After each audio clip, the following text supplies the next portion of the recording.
Welcome to the banker lamp. Please enjoy the video. You start by opening Options, right arrow controls, and selecting the flight vehicle you plan to modify. This matters because each vehicle maps differently. Once done, pick a preset as your baseline, default, or alternate, so you have predictable starting values. Now, make sure your controller or keyboard is connected and detected. If it isn't, you can't bind inputs. Begin editing immediately on the custom preset so changes won't overwrite console-wide defaults, and keep the game window stable while you adjust. Now you remap the core axes: pitch, roll, yaw, throttle, and boost. Assign them where your fingers naturally rest so reactions are faster. Next, tweak sensitivity. Higher values mean quicker rotation, lower values give smoother aiming, so balance for your playstyle.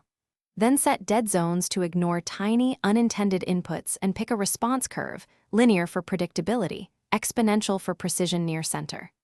After each change, test in a spawn-free area or practice map so you can feel how the craft responds. Finish by saving your custom profile and assigning it to the intended vehicle class so the game loads it automatically. Then test in a practice area and a live round. Evaluate understeer, oversteer, and throttle response and make small iterative tweaks. Don't overhaul everything at once.